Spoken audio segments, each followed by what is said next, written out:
Great. Hi, I'm Dr. Karla Steingraber. I'm a clinical psychologist and a mental game coach. My children take karate at Fonseca Martial Arts and have enjoyed their time there very much. Hi, I'm John Fonseca. I'm the founder and chief instructor of Fonseca Martial Arts. We teach children and adults of all ages, all skill levels, and try to help them discover the champion within. Hi, my name is Jaime Gamboa, and I've been teaching at Fonseca Martial Arts for almost 12 years. And I've enjoyed my time very much teaching students all the way from ages 3 to students in their 60s and 70s.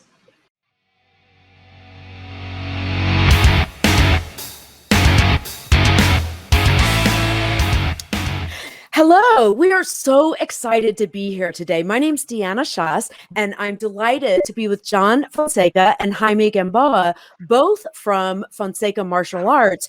And we're joining today with Dr. Karla Steingraber to talk about youth sports, engaging youth in karate and in martial arts, and how to support them on their journey along that way.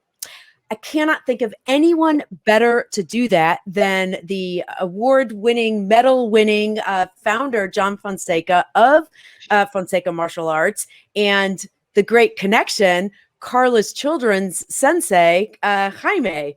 So we wanted to talk a little bit about what is Fonseca Martial Arts. I know you have 5 locations and have probably taught like half the children across Chicagoland. John, do you want to just give a little bit about the dojo and the work that you do? Absolutely. So thank you for having both of us, and nice to see you again, Karla. Yeah, thank you for having us. So I've started teaching martial arts in this area, in the Chicagoland area, when I was 15 years old, and opened my own school in 2003. And when I first opened that school, I wanted to find instructors that just shared the same passion that I did. And I was fortunate enough to find Jaime and many of the other instructors that we have today that grew up in karate like I did, that have that love for it, and not only have the passion for the art, but really, I think one of our strongest attributes is empathy. We care about the development of every student, and we try to just build a very positive atmosphere and encouraging, nurturing environment, and build each child and adult's self-esteem through training in martial arts. And it's just been an incredible journey over these last few decades of just watching the personal development and growth of so many students. And I run into students now in the community all the time, and I feel my age a little bit when it's that 6-year-old who's now about 30. So, but it's they always reflect, when they reflect on it, they had such a positive experience, and then we know we've done our job. That's what we hope to accomplish. Well, and it seems like martial arts has become a rite of passage for children. It's become very popular. Jaime, you work directly with a lot of the children. What is it about martial arts that's that combination of the physical and the focus and the power of it that's so appealing for children now? There's definitely the confidence building and the power, like you mentioned. But I think most importantly, it's about making it a fun activity as well. It's besides being empowering, and besides giving the kids and the students in general, kids and adults alike, a great confidence boost and a lot of tools that are going to help them in future endeavors in life. It's also about the building friendships and coming to the dojo and thinking of the dojo as a happy place. So I think seeing karate as a fun activity gives all the benefits that it gives, but also at the end of the day, the kids are coming in happy and living happy, and I think that's the most important thing.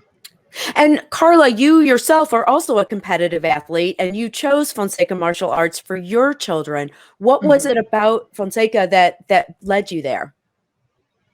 Well, the first reason I got there was because they were giving away these really amazing balloons for their opening, and my children were very interested in that. But believe it or not, I also briefly took karate as a child, and had definitely some fond memories of that. And I had my children try it out. My daughter was a little too young at the time, but my son immediately enjoyed it. And so I thought this was great. And there's so many benefits to it, because what happens with so many sports is that they become kind of bitterly competitive quickly, and you lose the fun. And what happens then is that you've got 70% of students are dropping out of sports by the age of 13, just because all the fun has been taken out of it and they're not competitive enough. They're not good enough to be on the elite teams. You know, it's interesting where you talk about the competitiveness that can take away the fun. But I do wonder, because Karla, you work actually in sports psychology and also as a mental game coach, but also John, you competed on the US at the elite level on the US national team. You've medaled at world championships. So how do you cultivate that if someone is at that level? And when do you know if maybe they would benefit from someone like Karla, who does the sports psychology and the mental game coaching? Yes, that's a great question. So we do have students competing at the highest level. They compete in international events, and we were even training some of our staff and students for the Olympic trials. So, and for myself, when I reflect back on my own competition experience, I know that I performed at my best when I was relaxed and when I was really enjoying the process, enjoying the journey, and instead of focusing too much on the title or on the accolades. So that's what we try to instill in our students. We try to give them a good, healthy perspective and remind them that, first of all, you never know when your competitive career is going to end. You could have an injury tomorrow, and the most important thing is to enjoy the experience, enjoy the journey, and we push them. We make them work hard, and we also make sure that their efforts and their training is in line with where their goals are at. So for some students, the goal may be a local competition, and if it's an international event, we just remind them of the amount of work that requires and what other people are putting in out there, and that they're on par with their goals. So we make sure that we do keep it fun, like Jaime said. We make them work hard, and that and we also try to give them goals in the process. So, for example, if they're preparing for a high-level event, maybe one of their goals might be to correct something that they were doing at a prior event, and so then that way, even if they're not successful at that event with the medal, maybe they're successful in achieving a smaller goal. So it's always continued improvement. But our expertise in the psychological component of competition, we really do defer to somebody like Karla's expertise on when we see athletes struggling with that, not enjoying the process, putting too much pressure on themselves, and not really able to pull themselves out of that hump. I struggled with that too, and I remember there was a point in my career where I saw a sports psychologist who helped me tremendously, and that's why we're referring some of our students to Karla. And Karla, what are some of the things that you'll do then? I know you've talked a lot about it has to be fun, that even though people might be looking to grow or to be competitive, but that emphasis on fun is so important. So what are some of the things that you might do in working with someone? Well, so there are a variety of things, but of course, talking with somebody through what their values are with the sports, because, kind of like John was emphasizing, if all you're worried about is the accolades, that's so much pressure, and it really isn't in line with what your internal goals are. And sports really, depending on, either they can be your lifelong career, but what do you do when you retire? What are your other interests and things like that? But of course, if we're talking about children, they're not thinking of their retirement usually, but still, how do sports enhance who you are and how you live your life? How are they a part of it as opposed to being absolutely everything? There's got to be a lot to you, because if you tear your ACL, you're going to be out for a while. And then what do you do during that recovery time?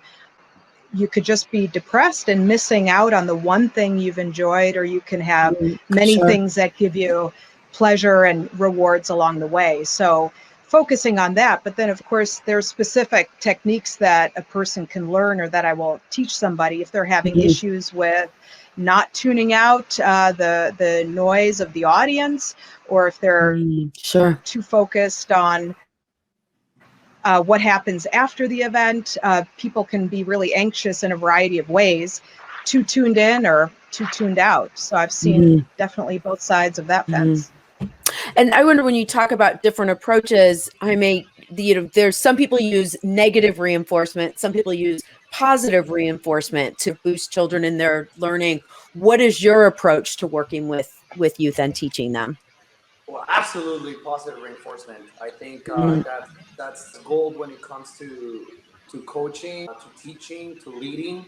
Whenever I get a chance of helping an instructor learn, maybe an instructor who's starting, I like to always remind them that the most important thing is to make the student feel good. Children, adults, regardless of whatever correction you're giving. And some positive comment followed by feedback, criticism, but then reinforcing again what you're doing well. And that's a very important aspect, like I said, for coaching, for teaching, and for leading. I think that's the most important thing in order for a student to really be able to listen to you, and for a coach or someone who's looking out after your command to listen to you and to really see the benefit of your advice, just to be positive at the beginning and at the end of the criticism that you're given, definitely.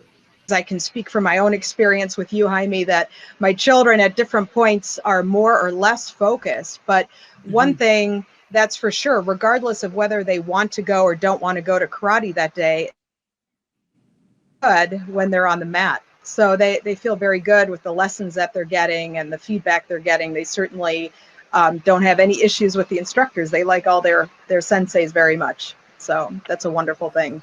And I thought it was so much fun. I just saw, I think it was just from a week ago, there was an article in the New York Times where a mother was quoted because her child was taking classes. And so she decided to learn as well to be able to support her child. So how do you find adult learners learning, let's say, karate for the first time as an adult? Yeah, so that's actually in that New York Times article. That was one of our students and instructors, Kathy Jen. She teaches at our Glenview facility. And her son, Matthew, was one of our best competitors on our competition team. So we've seen a lot of adults, at first glance, you might think of, oh, that's a kid's activity. But now it's becoming more popular again for adults. Maybe even shows like Cobra Kai help for you to see more adult students coming in. But typically, the experience has just been parents will come in, karate will seem like something very foreign to them. And then they'll watch their kids training and then realize that, hey, I don't have to just be sitting out. I can be doing this with them. And there's not so many activities where parents and kids can have that shared experience. And it becomes a lot of fun. And many times the adults they'll get hooked and stay in it long after the child has left and gone on to other activities. So we do have a fair amount of adult students. What's the sequence a child can expect? I don't know if you'd call it the olden days, but I think either you were a black belt or you weren't. And now there's tests and successions and things like that. When you're working with students, what's the goal at each level for the students? The program that we have developed over the years is broken up by ages, and each age has its own system of ranking. So we start with what we call a karate talks program, where they go through the regular colors that you would think in any belt system: white, yellow, orange, green, etc., all the way through black.